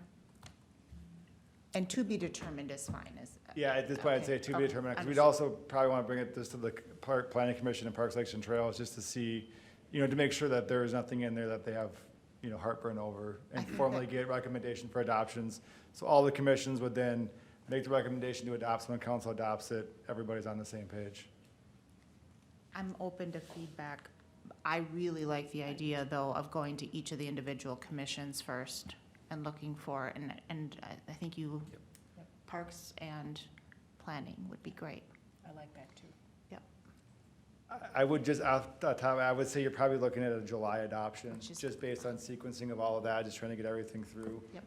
Which still works out. When you say adoption, you mean adoption of the plan, a plan that approved. Before we get there, can we have a meeting and go over the financing feasibility of this so that we're not shooting for something we can't do in certain projects? Or are you saying we can do this? It's just a matter of how long it's going to take? Little of both. We can do it, depends on, the appetite for funding it, was option number one. But, in terms of, with Bruce kind of diving back in and giving us more detail on the financing plan with sort of this feedback, we will have a better, clearer picture of what the financing look like, and then we'll work with the plans that Bruce develops to actually start to sequence out projects and put the funding strategies together. So we can, when the plan is finally adopted, there will be a financing angle associated with it, although that could be subject to change based on how these projects do finally sequence out. Well, the way I see that, this is nothing more than a blueprint that we're trying to shoot for, and it's all gonna depend on development and process, and it may or may not happen. That's the way I see it. But you gotta start out with a plan, you gotta start out with, this is what our vision is, and go from there, so. That's all we can do. And to Jenny's point, and to be clear, and I think we need to continue to be clear, adopting the plan, even with the budget dollars that are included in the plan, does not mean that a single dollar gets spent. It doesn't mean that a single project moves forward until we have subsequent action and Exactly. approvals. It is really adoption of a long-term vision with some dollars associated. I do think we need to be, and thank you for mentioning this, because we have to continue to talk about, we have minor dollars in the EDA budget for projects that would be included in this, but there is a lot of funding gaps to cover, and certainly a whole host of other predecessor activities before we actually were to start. We're not gonna start a bulldozer tomorrow. That's all there is to it. And I think that's one of the things that's gonna come up at a public meeting is, where are you gonna come up with $28 million? Well, that's why I think we should be prepared. Well, that's what we're trying to do here tonight, I think. And the idea that we have all these different possibilities for funding along the way, and it's not gonna happen in one day. We're talking, 20-year project? So- 15, anyway. I'd suggest getting it done in a decade, but it's just me. 20-year project. Like, I think you had some thoughts. So I go back to the going public with this without any other options or recommendations of where we relocate if this is going public as we're relocating this, that's our long-term plan, maybe it's 10 years, maybe it's 15, like, I think people they're gonna have a hard time, some are gonna have a hard time with that, especially if we don't have, well, it could be here, it could be there. Is there any opposition of it? Does it have to be, if we're gonna relocate it, is there any thoughts on opposition of it? Does it have to be somewhere close to downtown?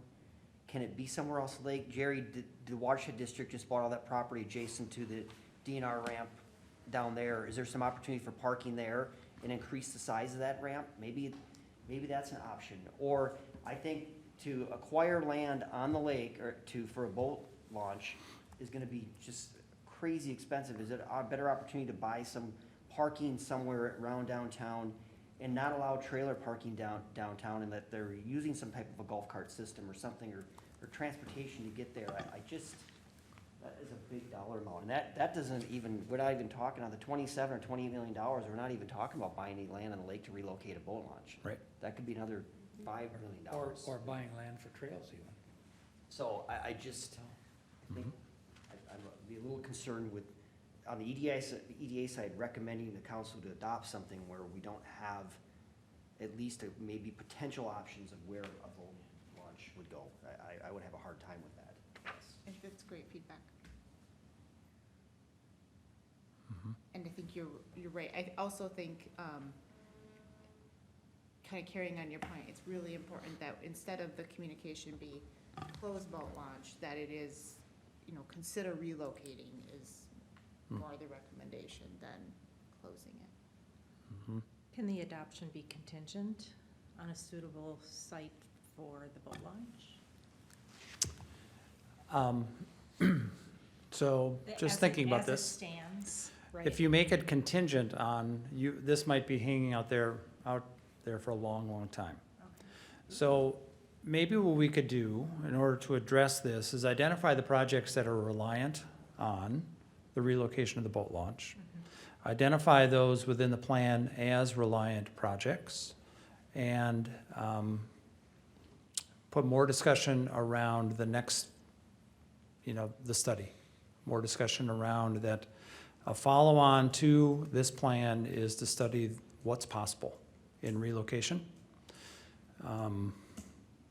That way you can get this adopted, and you can begin working on your finance strategies for other elements. You can begin doing the relocation study and keep things moving while recognizing that there are elements of this plan that are reliant on relocation of the boat launch. Maybe what you do, since it's a concern, is that you have staff look at what the boat relocation study is, how much it will cost, and adopt it the same night you adopt the plan, so that you've already have that in action. I think that's the most expedient way. I don't think we can get the information you're looking for as fast as you want the adoption to go, but we could look at pricing and whoever does those kind of plans and have that ready for adoption so that it's in the same time, and we'll know what the number is to study that and where that's going to be funded. Okay. We'll adopt a lot of plans without the dollars in place. It's The comp plan, sewer plans, water plans, you don't have all those dollars in place. You say, we're gonna need this in the future and as we go along. Yeah, without the dollars, it ain't happening. Right. Simple as that. Right, And it but- doesn't matter but what this kind is of our a plan, vision. what kind of a plan you agree on or develop. I mean, what we're looking for is a vision, I think, and beyond that, can't do much about it until that funding starts to fall into place. Because the folks that don't live near the downtown area are gonna go, why am I gonna spend my tax money helping the folks downtown? So there has to be that balance with the private development within the downtown area, no question about it. And then the people that use the park too. I agree, we have to be careful with that communication. Yep. What are those terms we're using? Because at this point, it is a vision, right? Okay. Other kind of logistics, next steps. June 2nd, community engagement meeting. What does that look like? What is? We kind of view it as an open house. So the thought, let's say we start at, 6 o'clock. Might be 7 o'clock, but let's say we start at 6. We would do a time certain 6:30 orientation presentation of the draft plan. But beyond that, we would answer questions at that point also, kind of as a group. But for the most part, it would be open house format with people able to talk, ask questions, leave comments, Post-it note comments as an example, something like that. Are there vision boards up Mhm. and visuals, people are kind of taking a Yep. tour? Yep. Excellent. I would, I like I like the solutions we had online for, putting up the Post-its and, kind of the electronic Post-its. Whatever we can do to kind of capture impressions and to even breaking this out into some smaller components and providing as many visuals as we can, I think would be helpful. Okay, great. We'll do that. Any other thoughts around next steps or just overall where we are based on tonight's conversation?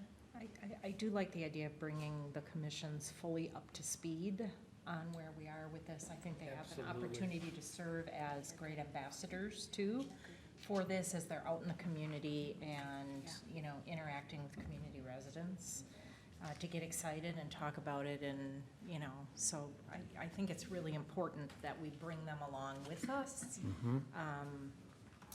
rather than have them be sort of a advisory, we're just getting input from you and now we're going to, which I guess we do to some degree, but I think you know where I'm going with that. Yeah, absolutely. Yeah. I That sounds think great. it's really critical. All right. Dan, Patrick, Bruce, anything else you need from us this evening? All right. Any items we haven't already discussed? Last comments? All right, excellent. Bruce, thank you for all of the work on this. Thank you. This is fantastic, and look forward to next steps here. And that being the end of our planned agenda tonight, I will entertain a motion to adjourn. I hear a motion to adjourn. Is there a second? Second. And we've got a second. All those in favor signal by saying aye. Aye. Oppose? And we're adjourned. Thank you, everybody.